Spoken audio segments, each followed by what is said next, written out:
অতঃপর সম্মানিত মুসাল্লি বৃন্দ, আজকে কতিপয় প্রশ্ন উত্তর।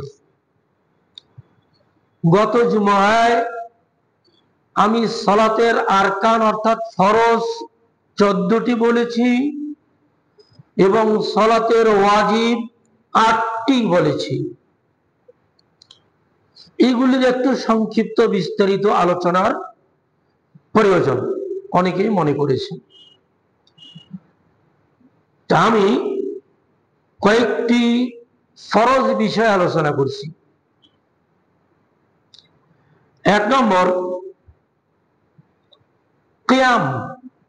সালাতের জন্য ফরজ হচ্ছে দাঁড়ানো, দাঁড়িয়ে সালাত আদায় করতে হবে। আল্লাহ কোরআনে সূরা বাকারায় বলেছেন, ওয়াকুমু লিল্লাহি কানিতিন, তোমরা একনিষ্ঠভাবে আল্লাহর জন্য দাঁড়িয়ে সালাত আদায় করো। হাদিসে এর ব্যাখ্যা দেওয়া হয়েছে, সাধ্যে না কুলালে বসে পড়ো, বসে না পারলে ইশারায় পড়ো, ইশারায় না পড়লে মাপ। তাহলে সালাত মাপ, ইশারায় সালাত করতে পারছেন না, তাহলে তখন সালাত মাপ। দাঁড়িয়ে সালাত, সাধ্য পক্ষে দাঁড়িয়ে সালাত আদায় করতে হবে। আমাদের দেশের অধিকাংশ মসজিদে অনেক চেয়ারের ব্যবস্থা, টুলের ব্যবস্থা, বসার ব্যবস্থা। কারণ যারা শারীরিকভাবে অসুস্থ, ভারী শরীর, হাঁটু, কোমর, মাজায় ব্যথা বা ইত্যাদি কোনো কারণে তারা এসে চেয়ারে বসে,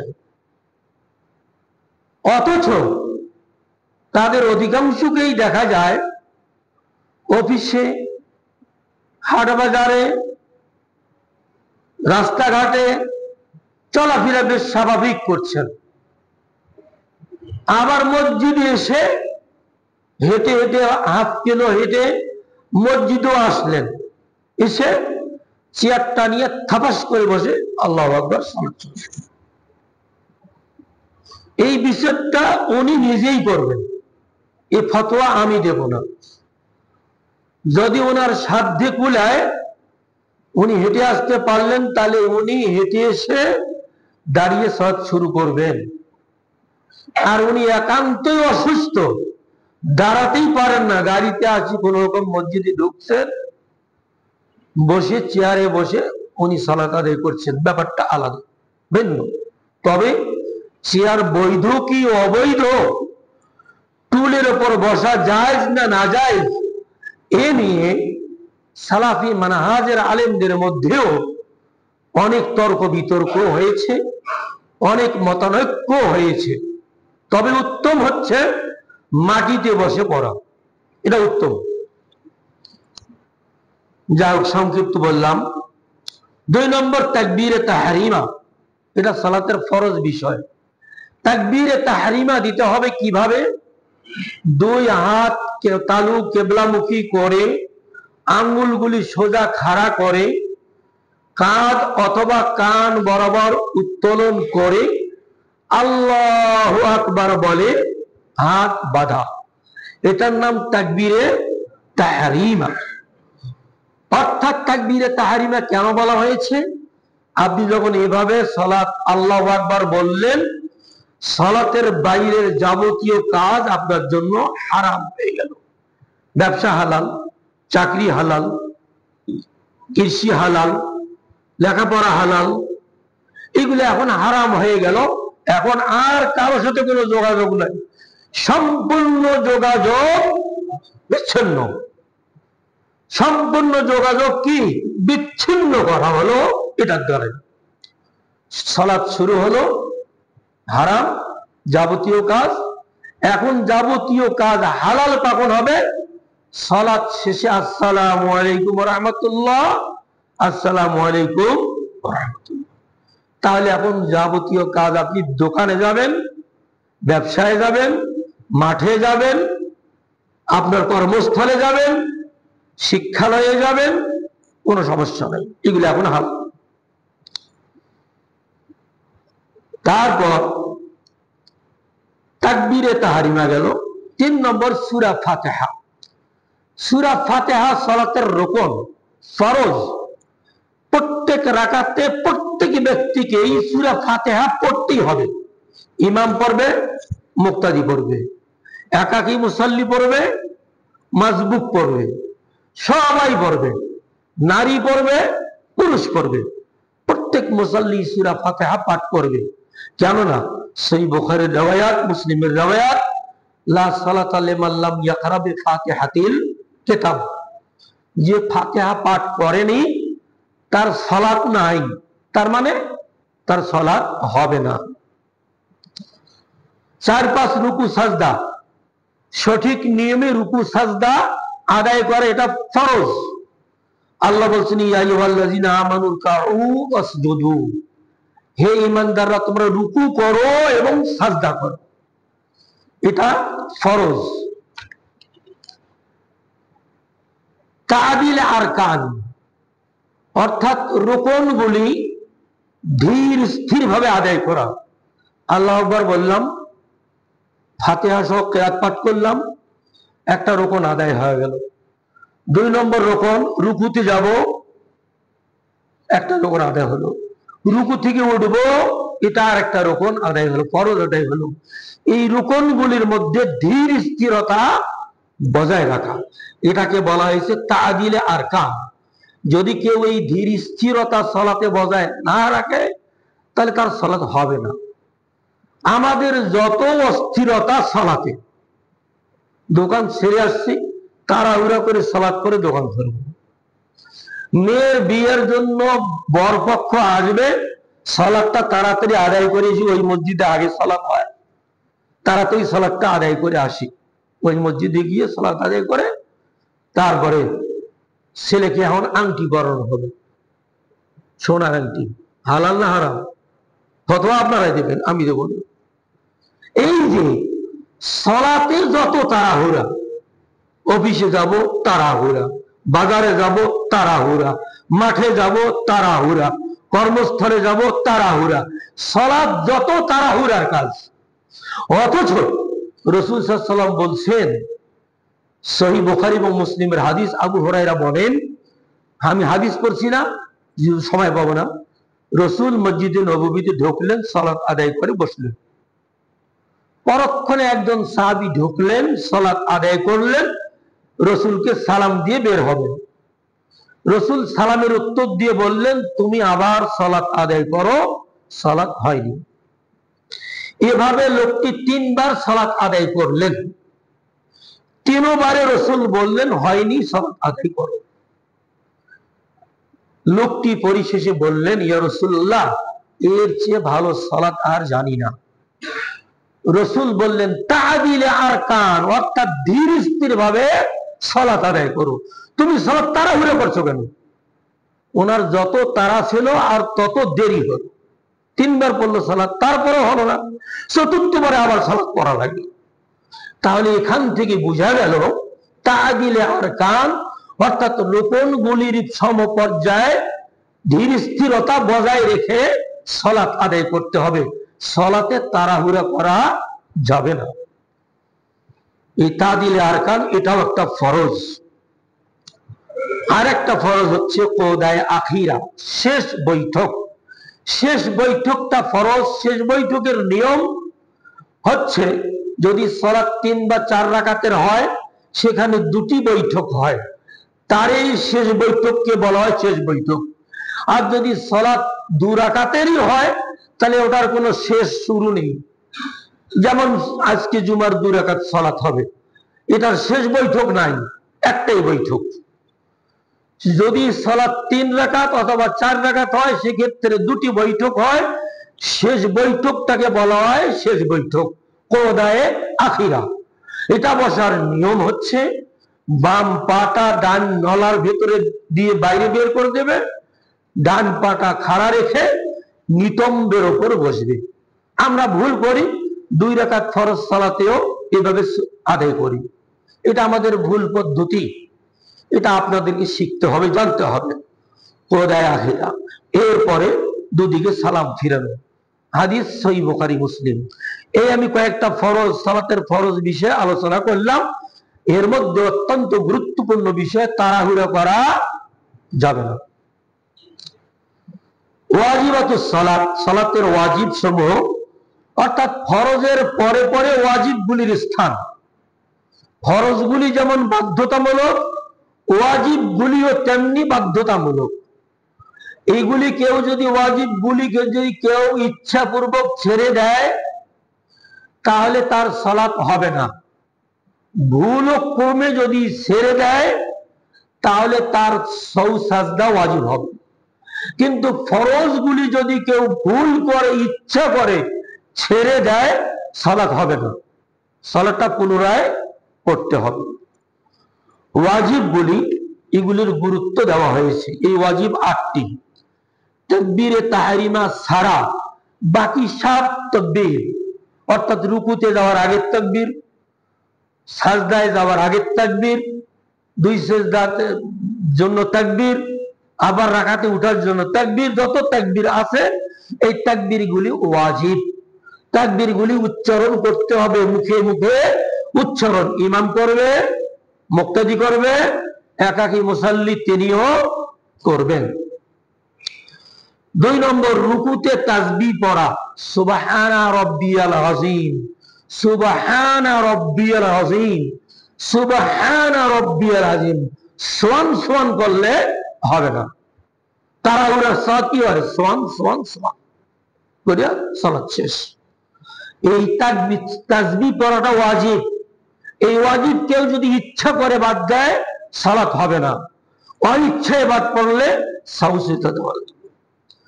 3 নম্বর, কওমার সময়, অর্থাৎ রুকু থেকে দাঁড়ানোর সময় সামি আল্লাহু লিমান হামিদা বলা। ইমাম বলবে, মুক্তাদির বলা ভালো, না বললে ক্ষতি নেই। তবে একাকী মুসাল্লি উনি অবশ্যই বলবেন সামি আল্লাহু লিমান হামিদা। অতঃপর রব্বানা লাকাল হামদ, অথবা রব্বানা ওয়া লাকাল হামদ, অথবা আল্লাহুম্মা রব্বানা লাকাল হামদ হামদান কাসীরান তাইয়িবান মুবারাকান ফি। এটা বলা ওয়াজিব। রুকু থেকে দাঁড়ানোর পর এটা বলতে হবে, বলা ওয়াজিব। কেউ ছেড়ে দিলে সালাত হবে না। কওমার দোয়া পাঠ করা, রব্বানা লাকাল হামদ। 5 নম্বর, সাজদায় গিয়ে তাসবিহ পড়া। সাজদায় তাসবিহ পড়তে হবে, সুবহানা রাব্বিয়াল আ'লা, সুবহানা রাব্বিয়াল আ'লা, সুবহানা রাব্বিয়াল আ'লা। অন্য অন্য দোয়া আছে, আপনারা যারা জানেন পড়বেন। এটা কমপক্ষে 3 বার পড়তে হবে। সোয়ান সোয়ান বলে সাজদা থেকে উঠে আবার দ্বিতীয় সিজদায় যাওয়া, তাহলে ওয়াজিব তরক করলে ইচ্ছা করে সালাত বাতিল হয়ে যাবে। 2 সাজদার মাঝখানে স্থির হয়ে বসতে হয়। অনেকে ওই 1 সিজদার মধ্যেই 2 সিজদা ঢুকিয়ে দেয়, দ্বিতীয় সিজদা ঢুকিয়ে দেয়। 2 সিজদার মাঝে স্থির হয়ে বসে দোয়াটি পাঠ করাটা ওয়াজিব। কি দোয়া? হানাফি মাযহাবে সুন্নাত, আল্লাহুম্মা গফিরলি ওয়ারহামনি ওয়াহদিনি ওয়াআফিনি ওয়ারযুকনি ওয়াজবুরনি ওয়ারফানি। এর মধ্যে সব আছে। হে আল্লাহ, আমাকে ক্ষমা করো, আমার প্রতি দয়া করো, আমাকে সোজা পথ দেখাও, আমার রোগ ব্যাধি শিফা দাও, আমার রিজিকের ব্যবস্থা করো, আমার অবস্থার সংশোধন করো, আর আমার অবস্থার উন্নতি দাও। অবস্থার কি করো? উন্নতি। আর ফানি, উন্নতি দান করো। সহিহ বুখারী, মুসলিম, অন্যান্য হাদিস থেকে এগুলির প্রমাণ রয়েছে। এটা পড়া। 7 নম্বর, প্রথম বৈঠকে বসা ও তাশাহুদ পাঠ করা। শুধু তাশাহুদ পাঠ করা। যদি 2 বৈঠক থাকে, প্রথম বৈঠকে শুধু কি করা? তাশাহুদ পাঠ করা। অনেক সময় ইমাম ভাইরাও সালাতে মনোযোগী না হওয়ার কারণে তাশাহুদ, দরুদ, দোয়া মাসুরা, অথচ মুক্তাদির তাশাহুদ পড়া শেষ, গলায় হ্যাকারি দেওয়া শুরু করছে। তাহলে ইমাম সাহেব, আপনি সতর্ক হন। ইমামকে সতর্ক করার জন্য এরূপ বলা হয়। তার মানে ইমামের অযোগ্যতার কারণে এই সমস্ত ভুলগুলি হয়ে থাকে। ইমামকেও সতর্ক হতে হবে। 8 নম্বর, সালামের মাধ্যমেই সালাত শেষ করা। এটা হলো সালাতের ওয়াজিব, ফরজ এবং ওয়াজিব। এবার সুন্নত কয়টা? ওয়াজিব, ফরজ এবং ওয়াজিব বাদে আর সালাতে যা কিছু আছে এগুলি হচ্ছে সুন্নত। প্রত্যেকটা সুন্নতের পরিবর্তে 10, কমপক্ষে 10 নেকি। যদি কেউ আদায় না করে সালাতের কোনো ক্ষতি হবে না। জানা দরকার সুন্নত গুলো কি কি। এই সুন্নত 7টি। 1, জুমার ফরজ সালাত ব্যতীত দিনের সকল সালাতে সূরা ফাতিহা কেরাত নীরবে পাঠ করা। জোহরের সালাতে নীরবে, আসরে নীরবে। হ্যাঁ, এক কথায় দিনের বেলায় জুমার সালাত ছাড়া অন্য দিনের সালাতে ইশরাক করছেন, চাষ করছেন, জাওয়ালের সালাত পড়ছেন, আরো অন্যান্য শুকরিয়া সালাত আদায় করছেন। দিনে যত সালাত আদায় করবেন সব সালাত নীরবে পড়তে হবে। কেবল ঈদের সালাত এবং জুমার সালাত সরবে পড়তে হবে। 2 নম্বর, প্রথম রাকাতে কেরাতের পূর্বে আউযু বিল্লাহি মিনাশ শাইতানির রাজীম, বিসমিল্লাহির রহমানির রহিম নীরবে পাঠ করা।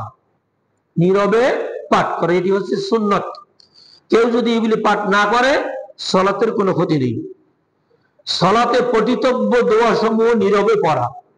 যতগুলি দোয়া আছে সালাতে, সুবহান রাব্বিয়াল আলা, সুবহান রাব্বিয়াল আযীম, আত্তাহিয়াতু, দরুদ ইব্রাহিম, যতগুলি আছে এগুলি সব নীরবে পাঠ করা। সানা, সর্বপ্রথম হলো কি সানা পাঠ করাটা সুন্নত। কেউ যদি সানা বাদ দেয় তাহলে তার সালাতের কোনো ক্ষতি হবে না। বুকে হাত বাঁধা, সালাত তাকবীরে তাহরিমার পর কোথায় হাত বাঁধবেন? বুকে হাত বাঁধা সুন্নত। এ নিয়ে বিস্তর ইখতিলাফ আছে, আমি আজকে আলোচনা করতে যাচ্ছি না। এটা নিয়ে আলোচনা করলে একটা পূর্ণ খুতবার প্রয়োজন হবে। 5 নম্বর, রফউল ইয়াদাইন করা। রফউল ইয়াদাইন করা সুন্নত, করলে সওয়াব।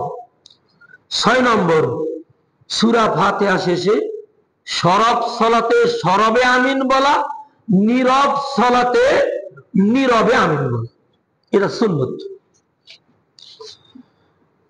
তারপরে সাজদায় গমনকালে আগে হাত রেখে সাজদায় গমন করা সুন্নত, হাঁটু দিয়েও যাওয়া যাবে। জলসায় ইস্তিরাহাত করা, অর্থাৎ 2 সাজদার পরে দ্বিতীয় রাকাতে উঠার আগে সামান্য বৈঠক দেওয়া, এটার নাম হচ্ছে জলসায় ইস্তিরাহাত।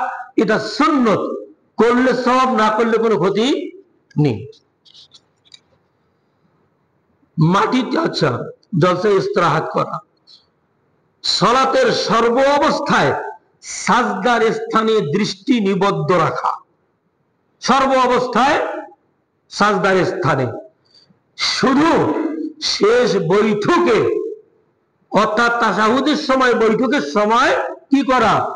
ডান হাতটা বিশেষ পদ্ধতি 53 মুষ্টি বেঁধে তর্জনী আঙ্গুলকে খাড়া রেখে ইশারা করা, খাড়া রেখে ইশারা করা, এগুলি হচ্ছে সুন্নত।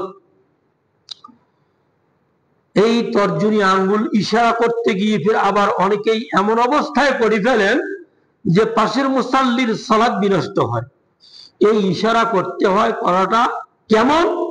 মৃদু ভাবে। এই আঙ্গুলটা সোজা থাকবে, তর্জনী আঙ্গুল সোজা থাকবে, সামান্য কিছু নড়বে, ওই তাহার রাখো, এটা দ্বারা ইশারা করবে। হাদিসে বর্ণিত হয়েছে এই তর্জনী আঙ্গুল শয়তানের জন্য লোহা পিটানোর চেয়েও বড় কঠিন। এই যে কামাররা লোহাকে তাপ দিয়ে তারপরে দুজনে ধরে পিটাইতে থাকে, কত জোরে পিঠায়, একটা কুঠার বানাতে গিয়ে, একটা ছুরি বানাতে গিয়ে কত পিটাচ্ছে। এই আঙ্গুলটা শয়তানকে ওর চেয়ে বড় কঠিন পিটানো হচ্ছে। কার দ্বারা? এই আঙ্গুলটার দ্বারা। অতএব এই আঙ্গুলটা উঠা থাকবে কিভাবে? এই যে কনিষ্ঠা অনামিকা বন্ধ করে, মধ্যমা এবং বৃদ্ধা গোলাকার করে, মধ্যমা বৃদ্ধা গোলাকার করে, তর্জনীকে খাড়া রেখে। কয়েকটা পদ্ধতি আছে, এটা সহজ পদ্ধতি। তর্জনীকে খাড়া করে, বাস এইটার দিকেই ইশারা করা। আর তাশাহুদে বসার সময় এই তর্জনী আঙ্গুলের মাথায় দৃষ্টি নিবদ্ধ রাখা। তাহলে সালাতের সর্ব অবস্থায় দৃষ্টি সাজদার জায়গায় থাকবে, আর তাশাহুদে আঙ্গুলের মাথায় দৃষ্টি থাকবে। এভাবে সালাত আদায় করা সুন্নত। এই যে এগুলি কাজ করা কি সুন্নত। এই সুন্নত গুলি যদি কারো বাদ যায়, তার সালাতের কোনো ত্রুটি হবে না, তবে সালাতটা পরিপূর্ণ হবে। এবার আলোচনা করি মুফসিদাতুস সালাত। কি কারণে সালাত ফাসেদ হয়ে যায়, ভঙ্গ হয়, বিনষ্ট হয়, কারণগুলো কি? এর 5টি কারণ বলে শেষ করছি। 1, সালাতরত অবস্থায় ইচ্ছায় কোনো কিছু পানাহার করা। পকেটে আছে চকলেট, ঢুকেই দিলাম, গলাটা শুকাচ্ছে, সরি। কোনো কিছু পানাহার করা সালাত অবস্থায়, তাহলে সালাত কি হয়ে যাবে? নষ্ট। 2 নম্বর, সালাতের স্বার্থ ব্যতিরেকে ইচ্ছাকৃত ভাবে কথা বলা। সালাত সংশ্লিষ্ট বিষয়ে কথা বলা যাবে, অর্থাৎ কিভাবে? যেমন মুসাল্লিরা ইমামকে সতর্ক করবে কি দিয়ে? সুবহানাল্লাহ বলে। কি দিয়ে? সুবহানাল্লাহ। এরা সুবহানাল্লাহ একটা আপনি বললেন, কথা বলিয়ে কি বললেন? ইমামকে সতর্ক করলেন, হুঁশিয়ার করলেন। আর মহিলারা বাম হাতের পিঠের উপর ডান হাত দিয়ে মারবে, এইভাবে শব্দ করবে। তাহলে সালাতের স্বার্থ ব্যতিরেকে ইচ্ছাকৃত ভাবে কথা বলা, সালাত ভঙ্গ হবে। 3 নম্বর, ইচ্ছাকৃত ভাবে আমলে কাসির করা। আমলে কাসির মানে বাহুল্য কাজ করা। সালাতের ভেতরে ইচ্ছা করে বাহুল্য কাজ করা, আমলে কাসির করা। যেমন আল্লাহু আকবার শুরু করলাম, মাথা চুলকানি শুরু হলো, কিছুক্ষণ পর নাক চুলকানি শুরু হলো, কিছুক্ষণ পর টুপিটা ঠিক করা শুরু হলো, আবার কিছুক্ষণ পর দাড়ি শুরু হলো, আবার কিছুক্ষণ পর পাঞ্জাবিটা পিছনে আটকে গেছে নাকি শুরু হলো। এই কাজগুলি করে আমরা অনেকে করি। আবার পিঠে চুলকানো, এগুলোর নাম হচ্ছে বাহুল্য কাজ। কেউ যদি এই বাহুল্য কাজগুলি সালাতের ভেতরে করে, তার সালাত ফাসিদ। তাহলে সালাতের মধ্যে কি থাকবে? স্থিরতা থাকবে। এই বাহুল্য কাজগুলি বর্জন করতে হবে। 5 নম্বর, সালাতের কোন ফরজ ছেড়ে দেওয়া। সালাতের কিছু ফরজগুলো আলোচনা করা হলো, এটা যদি কেউ ছেড়ে দেয় কোনো একটা, বাতিল হয়ে যাবে সালাত। 5 নম্বর, সালাতে হাসাহাসি করা হয়। ছেলেরা, ছাত্ররা ভালো করে শোনো, তোমরা 2 জন ছাত্র একসাথে দাঁড়াবে না কখনো। যে কোনো সালাতে 2 জন ছোট ছাত্র একসাথে দাঁড়াবে না, বড়দের মাঝে মাঝে দাঁড়াবে। কেন? ছোটদেরকে শয়তান বেশি উস্কানি দেয় আবার, আর হাসাহাসি শুরু করে দেয়। সালাতে যদি হাসাহাসি করে কেউ, তাহলে সালাত বাতিল হয়ে যাবে। তাহলে এই 5টি কারণে সালাত বাতিল হয়। আমরা আজকে জানতে পারলাম সালাতের ফরজ, সালাতের ওয়াজিব এবং সালাত ভঙ্গের কারণ সমূহ, আর সালাতের সুন্নত সমূহ। ফরজ সমূহের কোন একটি বাদ গেলে হবে না সালাত। ওয়াজিব ইচ্ছা করে বাদ দিলে সালাত হবে না। অনিচ্ছায় বাদ গেলে সাউ সিজদা ওয়াজিব হবে। সুন্নত আমল করলে এক একটা সুন্নতের 10 নেকি পাওয়া যাবে, না করলে সালাতের কোনো ক্ষতি হবে না। 5টা কাজ করলে, 5টার যে কোনো কাজ করলে সালাত বাতিল হয়ে যাবে। এই বিষয়গুলি আমরা জানলাম।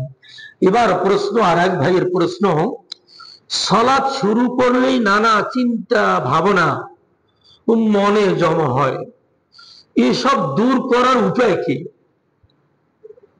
আপনাদের কারণে হয়তো এক ভাইয়ের আছে, সেই ভাই এই প্রশ্নটা করছেন।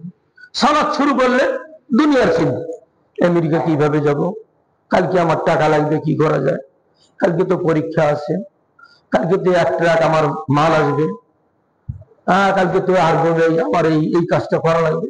দুনিয়ার যত চিন্তা ভাবনা সব সালাত শুরু করলে শুরু হয়। হয়তো হয় না, সবার হয় না, কারো কারো হয়। যার হয় তার জন্য বলা হচ্ছে। এ দূর করার উপায় কি? এবং সালাতে খুশু খুজু বা একাগ্রতা অর্জনের উপায় কি? এইটা হলো মূল কথা। সালাতে যদি খুশু খুজু থাকে, অর্থাৎ সালাতে বিনয়, নম্রতা, একাগ্রতা থাকে, তাহলে কোনো চিন্তা ভাবনা আসবে না, দুনিয়ার যাবতীয় চিন্তা ভাবনা সব দূর হয়ে যাবে। আল্লাহু আকবার বলে তাকবীরে তাহরিমা বাজলাম, হারাম হয়ে গেল। এখন মনোযোগ সব সালাতের মধ্যে। আমি পাঠ করতেছি কি? আল্লাহু আকবার, আল্লাহ সবার চেয়ে বড়, এর বড় আর কিছু নেই। এটা মনে নিয়ে আসতে হবে, মনোযোগ আসতে হবে। তারপরে শুরু করলাম আল্লাহুম্মা বাঈদ বাইনি ওয়া বাইনা খাতায়ায়া বাইনাল মাশরিকি ওয়াল মাগরিবি। আমাকে পূর্ব এবং পশ্চিমের দূরত্ব যেমন, কত দূরত্ব পর্যন্ত আমাকে দুনিয়ার যাবতীয় গুনাহ থেকে তুমি দূরে রাখো। এই কথাগুলি আমরা বলতেছি। তারপরে সূরা ফাতিহা বলতেছি, আর অন্য নবিলা যাচ্ছি। তাহলে সালাতের খুশু খুজু, একাগ্রতা, বিনয়ের, এটা যদি আপনি সঠিকভাবে করতে পারেন, তাহলে আপনার যাবতীয় চিন্তা ভাবনা সব দূর হবে। একটাই ঔষধ সালাতের মধ্যে খুশু খুজু, অর্থাৎ বিনয়, নম্রতা, একাগ্রতা নিয়ে আসা। তাহলে আপনার সালাতে অন্য কোনো চিন্তা ভাবনা আসবে না। এবার আসি, এই একাগ্রতা আনার উপায় কয়টা?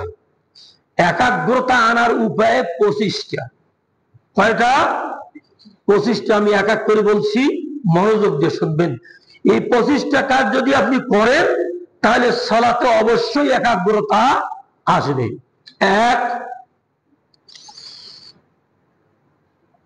উত্তম রূপে উযু করা। ওটাই যদি সঠিক না হয়, সালাতে একাগ্রতা আসবে না। শয়তান ওয়াসওয়াসা দেবে, আরে তুমি তো ডান হাত খান ধোয়ে নি। শয়তান ওয়াসওয়াসা দিচ্ছে। উযুর আগে বিসমিল্লাহ বলে উযু শুরু করা, তার আগে মিসওয়াক করা, বিসমিল্লাহ বলে উযু শুরু করা, সুন্নতি তরিকায় উত্তম রূপে উযু সম্পাদন করা, এবং উযুর ধারাবাহিকতা, অঙ্গ প্রত্যঙ্গগুলি ধোয়ার ধারাবাহিকতা রক্ষা করা। একবার ডান হাত ধুইলেন, মোবাইল আসলো, বাবাতে মোবাইলে কথা বলা 5 minute, 10 minute, 12 minute, 15 minute, 20 minute, আধা ঘন্টা চলে গেল। তারপরে আবার কি বাবা ধোয়া, ফোনটা ধুয়ে বাবা ধোয়া হবে। এভাবে উযু করলে উযু হবে? উযু হবে না। তাই বিশুদ্ধভাবে উযু করা, উত্তম রূপে উযু করা। 2, আযান শোনার সঙ্গে সঙ্গে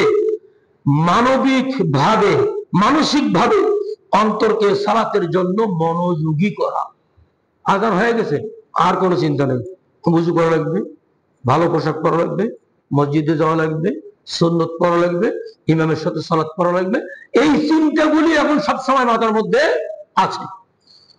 3 নম্বর, সুন্দর ও পরিচ্ছন্ন পোশাক পরিধান করা, যা সাধ্যপক্ষে সুন্দর এবং পরিচ্ছন্ন। এই সম্পর্কে আল্লাহ কোরআনে বলেছেন, ইয়া বানি আদম খুযু যিনাতাকুম ইনদা কুল্লি মসজিদ। হে আদম সন্তান, তোমরা প্রত্যেক সালাতে তোমাদের সৌন্দর্যতা অবলম্বন করো। যত সুন্দর ততই ভালো, যত সুন্দর ততই ভালো। তাই বলে আবার আপনি একেবারে সুন্দর চকচকা এই ইয়ার পোশাক, রেশমি পোশাক, ইলা আরো বেশি সুন্দর, কেন এই রেশমি পোশাক পুরুষের জন্য কি হারাম, এটা করা যাবে না। 4 নম্বর, নিরিবিলি পরিবেশে একনিষ্ঠ ভাবে সালাত আদায় করা। পরিবেশ নিরিবিলি, আমরা জানি মসজিদ সব সময় নিরিবিলি, বাসা নিরিবিলি নয়, মাঠ ঘাট নিরিবিলি নয়, বাজার ঘাট নিরিবিলি নয়, মসজিদ নিরিবিলি। এখন দেখা যায় মসজিদও অনিরিবিলি। মসজিদে ঢুকেই আমরা এক একজন এক এক কথা বলি। কেউ আবার মোবাইল আসছে, মোবাইলে কথা বলতেছে, আর একজন বসে সালাত আদায় করতেছে। এখন মসজিদও অনিরিবিলি হয়ে গেছে। সালাতে একাগ্রতা আপনার কেমনে আসবে? একাগ্রতা আসার উপায় আমি 4 নম্বর বললাম, যেটা নিরিবিলি পরিবেশে সালাত আদায় করতে হবে। মসজিদে ঢুকছেন 11টায়, ঢুকছেন 10:30টায়, 2 রাকাত পড়েন, 4 রাকাত পড়েন, 10 রাকাত পড়েন, 12 রাকাত পড়েন, 16 রাকাত পড়েন, সমস্যা নাই, বাস পরে বসে থাকেন। একজন আসলো, সালাম দিল, সালামের জবাব দিয়ে আপনি তাসবিহ পড়তে থাকেন, কোরআন পাঠ করলে কোরআন পাঠ করতে থাকেন। আপনার একাগ্রতা সালাতের ভেতরে রাখতে হবে। কেন, আপনি যখন এই সালাত মসজিদে ঢুকলেন, তখন আপনি সালাতের ভেতরেই প্রবেশ করলেন, আর এই সালাতের ভেতর প্রবেশ করে দুনিয়ার যাবতীয় কথাবার্তা শুরু করে দিলেন। এতে পাশের মুসাল্লির সালাতের ব্যাঘাত ঘটতেছে, নিজেও ক্ষতিগ্রস্ত হলেন আর অন্যকেও ক্ষতিগ্রস্ত করলেন। কিসের মুসাল্লি আপনি? নিরিবিলি পরিবেশ। 4 নম্বর। 5 নম্বর, সালাত আদায়ের ক্ষেত্রে তড়িঘড়ি না করা। তাহলে খুশু খুশু আনার 25টা কথা বলতেছি উপায়।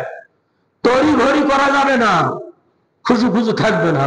6 নম্বর, সব ধরনের সালাত এমন ভাবে মনোযোগের সাথে আদায় করতে হবে যেন এই সালাতেই আমার জীবনের শেষ সালাত হতে পারে। তো অনেককেই দেখা যায় না, সালাত অবস্থায় চলে গেলে আল্লাহর সাথে সাক্ষাতে, এটাকে আপনাকেও আমাকেও মনে করতে হবে আমার জীবনের শেষ সালাত, অতএব মনোযোগ অবশ্যই আসবে।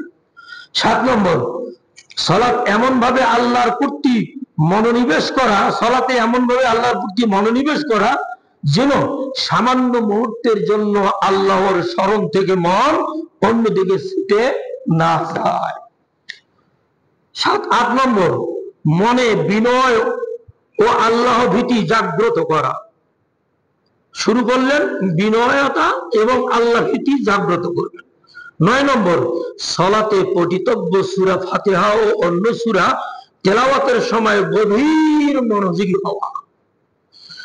তাসবিহ, দোয়া ও জিকির এর অর্থ মর্ম উপলব্ধি করা। যেগুলো তাসবিহ বলতেছেন, দোয়াগুলো পড়তেছেন, এই যে আল্লাহুম্মা দিনী ওয়াফিনি ওয়ারজুকনি ওয়াজবুরনি, এই দোয়াটা যে পাঠ করলেন এর মর্ম কি, অর্থ কি, এগুলো মনে মনে উপলব্ধি করা। আলহামদুলিল্লাহ বলতেছি, আর রহমানির রহিম, মালিক ইয়াউমিদ্দিন, ইয়াকা না'বুদু ওয়া ইয়াকা নাস্তাঈন, ইহদিনাস সিরাতাল মুস্তাকিম, কি বলতেছি, এগুলি মনোযোগী হওয়া, মনোনিবেশ করা।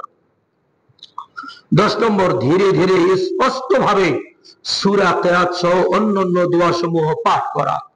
স্পষ্ট ভাবে এই দোয়াগুলি কি করতে হবে? পাঠ করতে হবে, ধীরে ধীরে, তাড়াহুড়া নয়, ধীরে ধীরে পাঠ করা। সহিহ মুসলিমের হাদিস। 11 নম্বর, রুকু সাজদার তাসবিহ, কওমা ও জালসার দোয়া সমূহ ধীর স্থির ভাবে আদায় করা। রুকুর দোয়া, সাজদার দোয়া, তাসবিহ, জালসার দোয়া, এই যে দোয়াগুলি ধীর স্থির ভাবে আদায় করা। 12 নম্বর, সালাত আদায়ের সময় একেবারে প্রয়োজন ব্যতীত অঙ্গ প্রত্যঙ্গ নড়াচড়া না করা। আদায়ের সময় কোন অঙ্গ প্রত্যঙ্গ নড়াচড়া হবে না, একদম সোজা অ্যাটেনশন। প্রধানমন্ত্রীর সামনে এখন দাঁড়াই, এটা করি সেটা করি, আমরা কেউ করি না।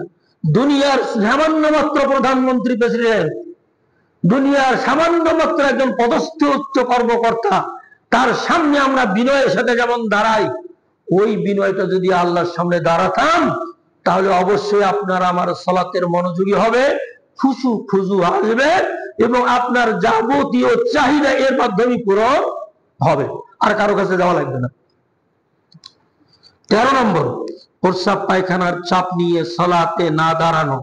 কেননা প্রস্রাব পায়খানার চাপ নিয়ে সালাতে দাঁড়ালে সালাতে মনোযোগ থাকবে না, আর রাসূল সাল্লাল্লাহু আলাইহি ওয়াসাল্লাম চাপ নিয়ে, প্রস্রাব পায়খানার চাপ নিয়ে সালাত শুরু করতে নিষেধ করেছে।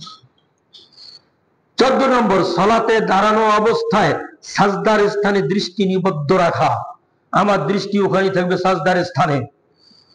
কেবল তাশাহুদের সময় ডান হাতের তর্জনী আঙ্গুল, যেটা একটু আগে বললাম, মাথায় দৃষ্টি নিবদ্ধ রাখা।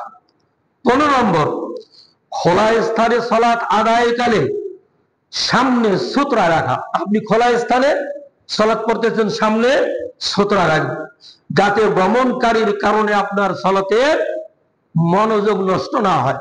আপনি একটা সুতরা গেড়ে দিলেন, আপনি সালাত পড়তেছেন, তার সামন দিয়ে কে যাচ্ছে, আপনার মনোযোগ নষ্ট হবে না। কিন্তু সুতরা দেন নাই, ও আবার আমার সামন দিয়ে যায় নাকি, এই ধরনের হতে পারে, মনোযোগ নষ্ট হবে। রাসূল সাল্লাল্লাহু আলাইহি ওয়াসাল্লাম বলেছেন, তোমাদের কেউ যখন খোলা স্থানে সালাতে দাঁড়ায় তখন সে যেন সামনে সুতরা রেখে দেয়, যাতে শয়তান সালাত নষ্ট করতে না পারে। সুনানে আবু দাউদ। 16 নম্বর, তাশাহুদের বৈঠকে তর্জনী আঙ্গুল নাড়ানো। তর্জনী আঙ্গুল নাড়ানো, এ প্রসঙ্গে রাসূল বলেছেন, আঙ্গুল নাড়ানো শয়তানের জন্য লোহা পেটানোর চেয়ে অধিক কঠিন। যে কথা একটু আগে বললাম, এই তর্জনী আঙ্গুলটা নাড়াতে হবে, তার মানে শয়তানের ধারে কাছে আসতে পারবে না, এটা একটু নড়াতে হবে। 17 নম্বর, ভাবতে হবে সালাতে আল্লাহ তাআলা আমাদের ডাকে সাড়া দিচ্ছেন। আমি যে সালাতে যে কথাগুলি বলছি, আমার দোয়াগুলি আল্লাহ শুনছেন, আমার ডাকে তিনি সাড়া দিচ্ছেন। এর প্রমাণে রাসূল সাল্লাল্লাহু আলাইহি সাল্লাম বলেছেন, ওই একটা প্রসিদ্ধ হাদিস আপনাদের অনেকেরই জানা, এই হাদিসটা সহিহ মুসলিমে বর্ণিত হয়েছে। রাসূল সাল্লাল্লাহু আলাইহি ওয়াসাল্লাম বলেছেন, আল্লাহ রাব্বুল আলামিন বলেন, কাসসামতুস সালাতা বাইনি ওয়া বাইনা আবদি ইসফাইন, আমি এবং আমার মাঝে সূরা ফাতিহাকে, সালাত বলতে এখানে সূরা ফাতিহাকে বোঝানো হয়েছে, সূরা ফাতিহাকে দুভাগ করেছি। আল্লাহ বলছেন সূরা ফাতিহা আমি আমার এবং আমার বান্দার মাঝে দুই ভাগে বিভক্ত করেছি। কেমনে? রাসূল বলেন, আল্লাহ বলেন, যখন বান্দা বলে আলহামদুলিল্লাহি রাব্বিল আলামিন, আল্লাহ বলেন হামিদানি আবদি, আমার বান্দা আমার প্রশংসা করলো। বান্দা যখন বলে আর রহমানির রহিম, আল্লাহ বলেন আসনা আলাইয়া আবদি, আমার বান্দা আমার গুণকীর্তন করলো। বান্দা যখন বলে মালিক ইয়াউমিদ্দিন, আল্লাহ বলেন মাজ্জাদানি আবদি, আমার বান্দা আমাকে সম্মানিত করলো। বান্দা যখন বলে ইয়াকা না'বুদু ওয়া ইয়াকা নাস্তাঈন, আল্লাহ তখন বলেন হাযা বাইনি ওয়া বাইনা আবদি ওয়া লিআবদি মা সাআল, এই এখান থেকে নিয়ে শেষ পর্যন্ত এই বাক্যটা এর পরের বাক্যটা আল্লাহ বান্দার জন্য, আর এই বাক্যটা ইয়াকা না'বুদু ওয়া ইয়াকা নাস্তাঈন, এটা আমার অর্ধেক আমার বান্দার অর্ধেক। তার মানে আমার বান্দা এখান থেকে আলাদা হয়ে গেলেন, এখন আমার কাছে কিছু চাচ্ছে বান্দা। আর আল্লাহ বললেন ওয়ালি আবদি মা সাআলা, বান্দা যা চায় তাই দেয়। কি যা বান্দা? ইহদিনাস সিরাতাল মুস্তাকিম সিরাতাল লাযিনা আন'আমতা আলাইহিম গায়রিল মাগদুবি আলাইহিম ওয়ালাদ-দাল্লিন, এগুলো চাইলাম, আমিন। আল্লাহ বলেন যা, তোমাকে আমি দিয়ে দিলাম। তাহলে হাদিস থেকে প্রমাণিত হচ্ছে সালাতে আল্লাহ বান্দার কথা শোনেন, আল্লাহর ডাক, বান্দার ডাকে আল্লাহ সাড়া দেন। অতএব এইরূপ মনোভাব সৃষ্টি করা। 17 নম্বর। 18 নম্বর, সালাতে বেশি বেশি মৃত্যুর কথা স্মরণ করা। রাসূল সাল্লাল্লাহু আলাইহি ওয়াসাল্লাম বলেছেন, তুমি তোমার সালাতে মৃত্যুর কথা স্মরণ রাখো, কারণ মানুষ যখন সালাতে তার মৃত্যুর কথা স্মরণ করে তখন তার সালাত অবশ্যই সুন্দর হয়। মৃত্যুর কথা স্মরণ হলে সালাত কি হবে? সুন্দর হবে। আর তুমি ওই ব্যক্তির মতো সালাত আদায় করো যে মনে করে এটাই তার জীবনের শেষ সালাত। হাদিস সহিহ সিলসিলা। 19 নম্বর, গোপন ইবাদতে বেশি বেশি মগ্ন থাকা। সালাতে একাগ্রতা আনতে গেলে গোপনে ইবাদত করতে হবে, কিছু কিছু ইবাদত গোপনে গোপনে করতে হবে। যেমন আপনি সাপ্তাহিক সিয়াম গোপনে করতেছেন, মাসিক সিয়াম গোপনে করতেছেন, 3 দিনের সিয়াম গোপনে করতেছেন, রাতের সালাত গোপনে পড়তেছেন, অন্যান্য সালাতগুলি ইশরাক সালাতগুলি গোপনে আদায় করতেছেন। এগুলোতে বেশি বেশি মনোযোগী হওয়া, তাহলে ফরজ সালাতে একাগ্রতা বিনয়তা চলে আসবে। 20 নম্বর, সব ধরনের পাপ থেকে তওবা করা এবং তা আজীবনের জন্য পরিহার করা। এটা কিন্তু বড় কঠিন কাজ। সব ধরনের পাপ থেকে তওবা করতে হবে এবং আজীবনের জন্য এটাকে পরিহার করতে হবে। 21 নম্বর, হারাম খাদ্য পানীয় এবং হারাম পোশাক পরিচ্ছদ পরিহার করা। হারাম যদি খাবার হয়, পানীয়, পোশাক পরিচ্ছদ হয়, তাহলে ওই সালাতে খুশি খুশু আসবে না, শয়তান ধোঁকা দিবে। এই প্রসঙ্গে আল্লাহ কোরআন বলেছেন, ইয়া আইয়ুহার রাসূল কুলু মিনাত তাইয়্যিবাত ওয়া আমালু সালিহা, পবিত্র জিনিস খান এবং ভালো কাজগুলি করেন। ইন্নী বিমা তা'মালুনা আলীম, আপনারা যা কিছু করেন সে সম্পর্কে আমি ভালো অবগত আছি, আল্লাহ বলেছেন। অতএব হালাল খাইতে হবে। 22 নম্বর, বিদআত মুক্ত আমল করা। সালাত একটা গুরুত্বপূর্ণ ইবাদত, এই সালাতে যাতে কোনো ধরনের বিদআত না হয় এই দিকে খুব মনোযোগ হওয়া। 23 নম্বর, কোরআন ও সহিহ হাদিস ভিত্তিক আমল করা। আমলগুলি করব কার আলোকে? কোরআন এবং সহিহ হাদিসের ভিত্তিতে। 24 নম্বর, আল্লাহর কাছে খুশু খুজুর জন্য সাহায্য চাওয়া। হে আল্লাহ, আমি যেন সালাতে বিনয়ী হতে পারি, একাগ্র হতে পারি, আমি যেন আপনার প্রতি যাবতীয় মনোযোগ আনতে পারি, আমাকে এই তৌফিকটা দাও। আর 25 নম্বর হচ্ছে মসজিদে ঢুকার সাথে সাথে মোবাইলের সুইচ অফ করা। সালাত অবস্থায় মোবাইল বাজতেছে, না জানি বোধহয় আমার মেয়ের পরীক্ষার রেজাল্টটা হয়েছে বোধহয়, কখন সালাতটা শেষ করে দিই। এদিকে মোবাইল বাজতে আছে, বাবা ছেলে ফোন দেয়, মেয়ে ফোন দেয়, জামাই ফোন দেয়, বেটি ফোন দেয়, সবাই ফোন দিচ্ছে, খালি ফোন দিচ্ছে। আর যত তাড়াহুড়া করে সালাত করে, দেখি কি রেজাল্ট, ওর বাপরে বাপ, জিপিএ 3 পেয়েছে। বিশাল ব্যাপার হয়ে গেছে। অতএব সালাত শুরুর আগে, মসজিদে ঢুকার আগে ডান পা দিয়ে যখন ঢুকবে, সঙ্গে সঙ্গে মোবাইলের সুইচ অফ। আর যেন কোনোদিন কোন ব্যক্তিকে, কোন মুসাল্লিকে মসজিদের ভিতরে কথা বলতে না শুনি। এটা আমার পক্ষ থেকে একটা কঠোর নির্দেশ বাণী, আপনার উপকারের জন্য। আপনার সালাত শুদ্ধ হবে, আপনার সালাত সঠিক হবে, আপনার যাবতীয় কাজ সুন্দর হবে, যাবতীয় আমল ভালো হবে, পরকালে আপনি এর প্রতিদান অবশ্যই পাবেন। আল্লাহ আমাদের আপনাদের সবাইকে কোরআন এবং সহিহ সুন্নাহ মোতাবেক খুশু খুজুর সাথে সালাত আদায় করার তৌফিক দান করুন, আমিন। আকুলু কওলি হাযা আস্তাগফিরুল্লাহ লি ওয়া লাকুম ওয়া লিসাইরিল মুসলিমিন। বারাকাল্লাহু লাকুম বিল কুরআনিল আযীম ওয়া নাফা'ানা ওয়া ইয়্যাকুম বিল আয়াতি ওয়াজ যিকরিল হাকীম।